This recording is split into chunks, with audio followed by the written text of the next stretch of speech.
Welcome back. This week in the state of the industry, we're going to be covering anything and interesting that happened in the last week in the news related to software engineers. Let's go and dive right into it. First things first is the models. So we have our galaxy where we kind of render out all these different planets and we get to see, hey, how the models handle it so we can keep an eye on them over time. As new models pop in, we get to try them out and see how they do. So we got this sort of standard prompt and we'll see how they all handle it here. So the first one is 4.5 Opus. It's hard to really tell here, but it sort of does his particles and had this interesting approach to it. Has a little bit of at least some stars in the background. Did pretty good. I said about 6.5, so pretty interesting. Next one up was a friend GPT-5.2. I actually really like this one as far as actually having an atmosphere and the cool effect. And these are all spinning in the web page, and it actually looked pretty good.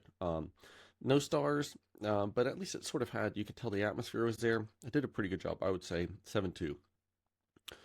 This is when things started to not go so well. So with Gemini, you kind of tell sort of had this retro, sort of really low fidelity, kind of pixelated thing there. Not so good. I gave it a 6.3. Not as bad as you might say. It looked pretty good. At least the animation was smooth in the web version. Now, we're talking retro, low fidelity.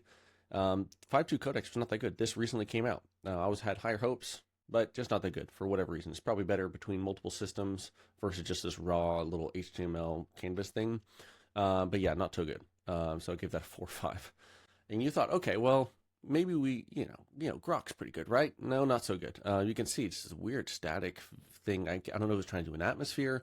Not good at all. Really weird. So not that good. So I'm going to give that a 3.2. Definitely the lowest one. We'll keep an eye on these. We'll keep re-rendering these. We'll keep going these, especially if they have updates or anything like that. But as it now stands, here's the top 5. Let's keep moving.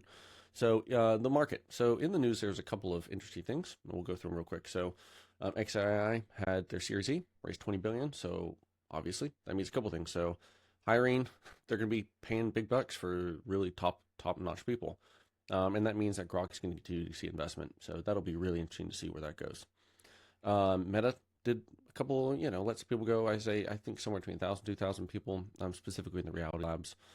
No surprise there. VR is, on down, but they are still continuing to invest in AR stuff in their AR wearables. So we'll see where that goes. Jobs report came out, and it's interesting because lots of businesses are doing really well. But that doesn't necessarily mean more hiring. I think this is where we're starting to see AI kind of creep into it. So businesses are growing, but not necessarily directly resulting in hiring. Next up is CompTIA and Reuters had this kind of some surveys and stuff that went out and sort of their 2026 outlook. It's interesting because a lot of big businesses aren't saying that they are going to not hire people. They just assume AI is really going to play into training and managing data. They don't have big ambitions for laying off huge divisions. But around the edges, we're definitely seeing this impact. We're seeing fewer people get hired or smaller companies for startups because instead of it being a human, let's just bring in a tool. Very interesting. Last piece is the meta. So what is the game of the game? If you're trying to get in a role as a software engineer, what are some things you need to be thinking about this week? So a couple things. We had a bunch of models really kind of start to get to end their life cycle. We saw Opus 3 retired, and I think we'll begin to see more and more of this. Google had some stuff happen as well, where models are coming to the end of their life. So if you built a system around a certain model or certain functionality, how can you build that life cycle into your code and into your application and actually having regular intervals where you check in, update, have an end of life plan? How does that actually play into your application? That's becoming more and more important because the life cycles might get shorter and shorter potentially as we get more and more aggressive battle at the top of the frontier models.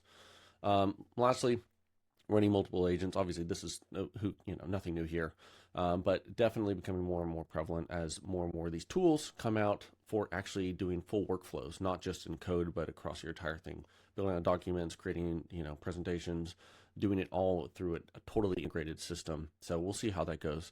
But yeah, something definitely to be keeping in mind of. Prompt management, how do you actually integrate between multiple systems? And then codices. So you have these really, really complex systems, building really complex tools. But if there's a human who's going to be managing the policy and the rules, how are they going to do that? How can you make this complex machine readable stuff into something that's human readable and verifiable in a really convenient, consistent way? And my pitch has always been to do a codex or codices. And so we'll see how that ends up going. So hopefully this was useful, and I will see you next week.